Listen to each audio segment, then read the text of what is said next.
ये दीमक लग चुका काला कोट,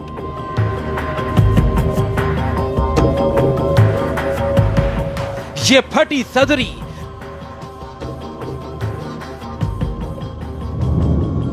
ये कबाड़ दिखने वाला टाइपराइटर, इसी फटे पुराने काले कोट से हिंदुस्तान को लोकतंत्र का कवच मिला। तार तार हो चुके इस कोट से आपको वोट का अधिकार मिला। इन फटी टाइयों ने 120 करोड़ लोगों को आवाज दी है। चीथड़े चीथड़े हो चुके कुर्ते की वजह से ये संसद बनी है। 63 साल पहले इस टाइपराइटर से देश को संविधान मिला था।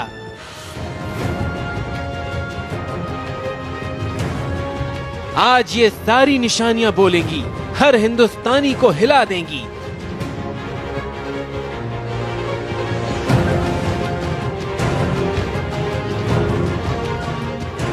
प्रधानमंत्री से लेकर राष्ट्रपति तक से ये पूछेंगी,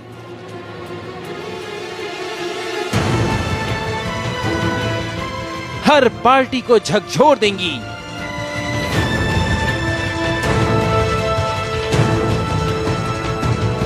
और हम भारत के नागरिक बोलेंगे, हम शर्मिंदा हैं।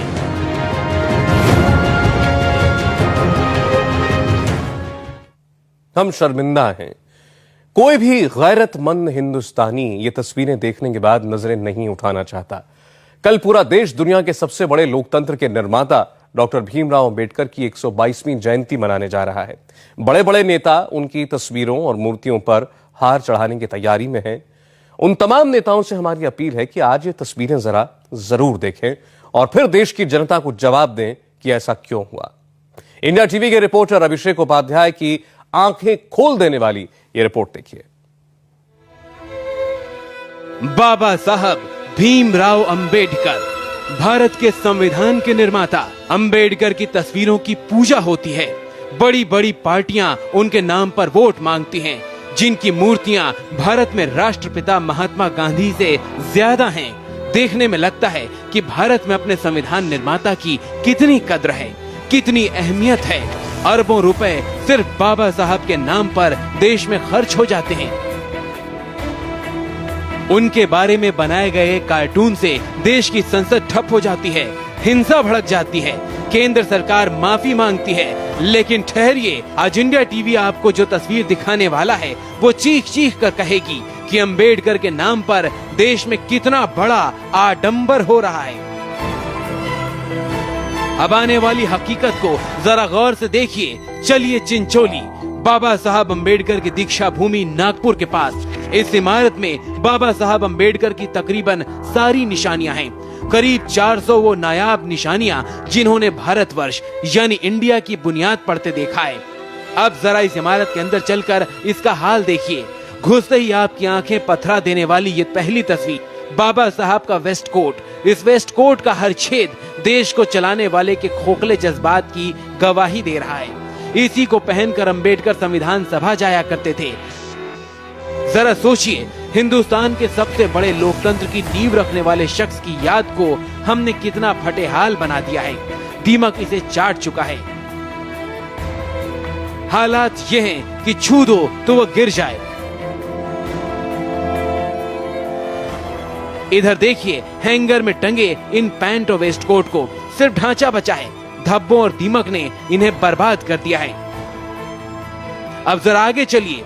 आपने तस्वीरों में देखा होगा, बाबा साहब हमेशा कोट पैंट टाई पहने नजर आते होंगे। अब जरा उनकी इन्हीं टाइयों का हाल देखिए। जगह जगह इनमें छेद हो चुका है, एक भी टाई साबुत नहीं बची।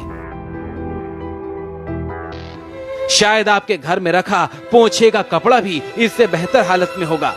ये है बाबा साहब के कुर्ते, वो कुर्ते जो वो जनसभाओं में या फिर अपने घर पर आराम के वक्त पहना करते थे। किसी को कीड़े खा गए हैं तो किसी को नमी जर्जर कर रही है। और अब ये तस्वीर देखिए। इस तस्वीर जैसी शेरवानी रद्दी का टुकड़ा लग रही है। शायद ही कोई कोना हो जो साबुत बचा हो। हर तरफ छेद ही छेद, हर तरफ दीमक के निशान। बाबा साहब के इस कुर्ते पर एक निगाह डालिए, इसकी हालत को देखिए और इस बाबा साहब की सदरी की हालत को भी देखिए और उसके बाद ये सोचिए कि क्या कोई देश अपने राष्ट्र नायक, माफ कीजिएगा, राष्ट्र के महानायक की अंतिम स्मृतियों का इस कदर तिरस्कार भी कर सकता है। बाबा साहब, आज हम शर्मिंदा हैं। शायद ही दुनिया के किसी भी देश ने अपने महानायक की यादों के साथ ऐसी बदसलूकी की हो।